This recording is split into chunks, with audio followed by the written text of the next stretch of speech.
आखिर बी.आर. अम्बेडकर संविधान सभा की प्रारूप समिति के अध्यक्ष भर थे, तो संविधान बनाने का पूरा श्रेय उन्हें ही क्यों दिया जाता है? आखिर जब संविधान सभा में 200 से ज्यादा सदस्य थे, तो अकेले डॉक्टर अम्बेडकर को ही इतनी तवज्जो क्यों दी जाती है? आखिर डॉक्टर भीमराव बाबा साहब अम्बेडकर को भारतीय संविधान का जनक क्यों कहा जाता है?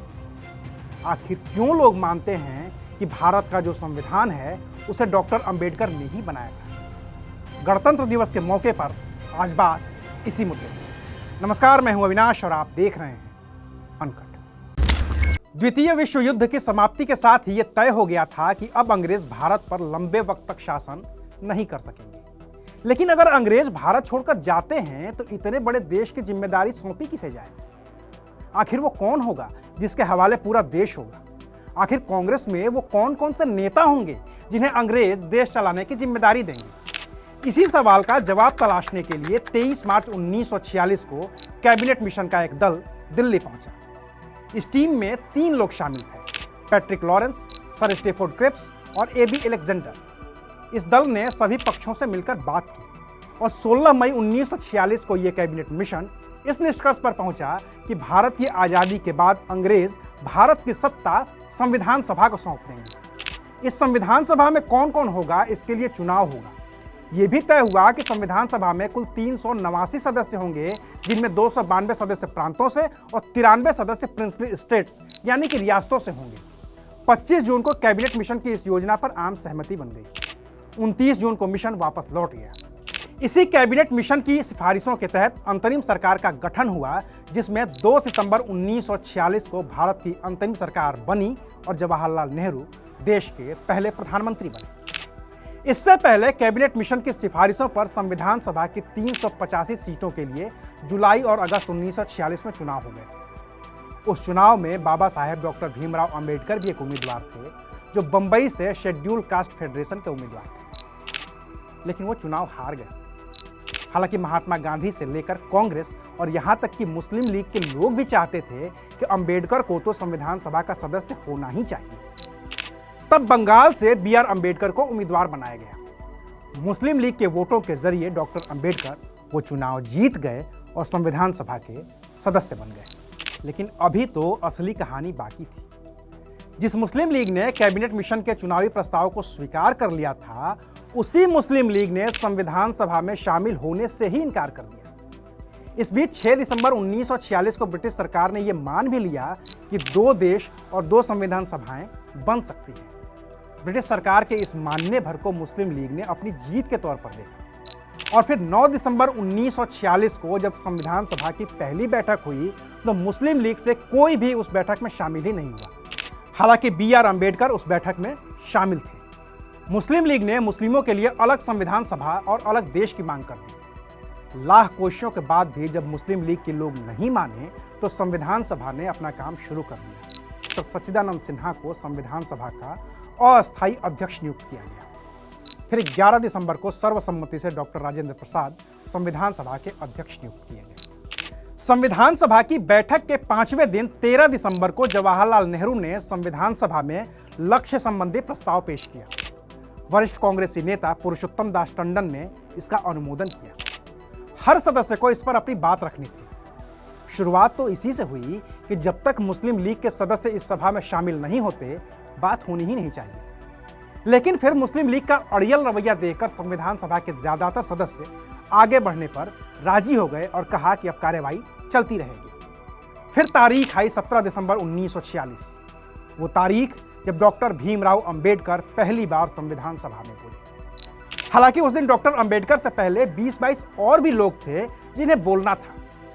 वरिष्ठ पत्रकार राम बहादुर राय अपनी किताब भारतीय संविधान की अनकही कहानी में लिखते हैं कि अम्बेडकर 17 दिसंबर को बोलने के लिए तैयार ही नहीं थे, क्योंकि उन्हें पता था कि और भी लोग उनसे पहले बोलने वाले हैं, लिहाजा उनका नाम तो अगले दिन आ सकता है और तब वो तैयारी करके संविधान सभा में बोल सकते हैं।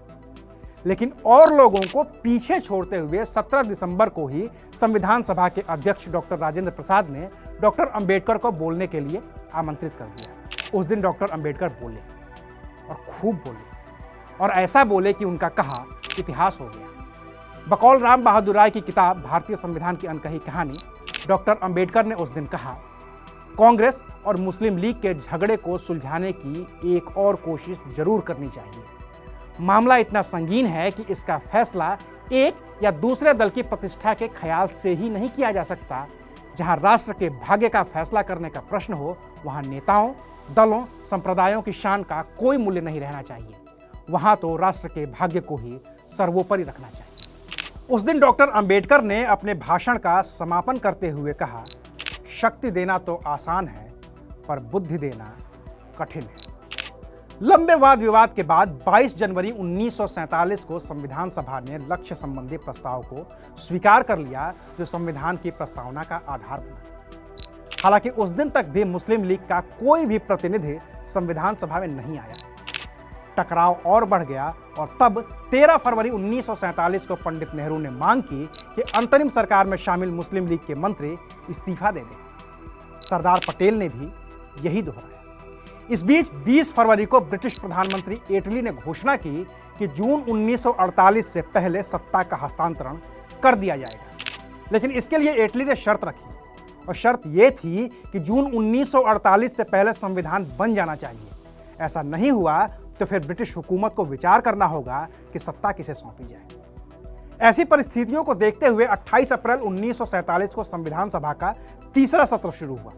अध्यक्ष डॉक्टर राजेंद्र प्रसाद ने एटली की घोषणा के बारे में सबको बताया और कहा कि अब संविधान सभा को अपना काम तुरंत ही पूरा करना होगा। इसके ठीक पहले 24 मार्च 1947 को नए governor general Lord Mountbatten Bharat आ गए थे और चंद दिनों में यह तय कर दिया था कि भारत का तो बंटवारा होगा, भारत और पाकिस्तान दो देश होंगे। अब इसकी वजह से संविधान सभा में फिर बदलाव होना था। जिस सीट जयसुर कुलना से डॉक्टर अंबेडकर संविधान सभा के सदस्य चुने गए थे, वो सीट पाकिस्तान के हिस्से में चली गई। इस तरह से डॉक्टर अंबेडकर एक बार फिर से संविधान सभा से बाहर हो गए। लेकिन तब तक संविधान सभा के लोगों ने यह तय कर लिया था कि अंबेडकर का इस संविधान सभा में रहना जरूरी है। तब बंबई प्रेसिडेंसी के प्रधानमंत्री हुआ करते थे बीजी खेर। उन्होंने संविधान सभा के एक और सदस्य और कांग्रेस पार्टी के वरिष्ठ नेता एम.आर. जयंकर को इस्तीफा देने के लिए राजी किया। एम.आर. जयंकर ने इस्तीफा दिया और उनकी जगह पर डॉक्टर बी.आर. अंबेडकर फिर से संविधान सभा में शामिल हो गए। 14 अगस्त 1947 की रात 12 बजते ही संविधान सभा के अध्यक्ष डॉक्टर राजेंद्र प्रसाद ने ऐलान किया, संविधान सभा ने भारत का शासनाधिकार ग्रहण कर लिया।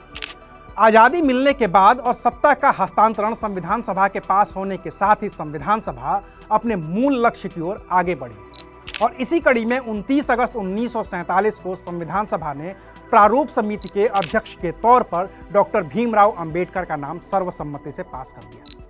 प्रारूप समिति में और भी 6 सदस्य थे, जिनमें कन्हैयालाल माणिकलाल मुंशी, मोहम्मद सादुल्ला, अलादी कृष्णा स्वामी अय्यर, एन गोपाल स्वामी अयंगर, खेतान और मित्तर थे।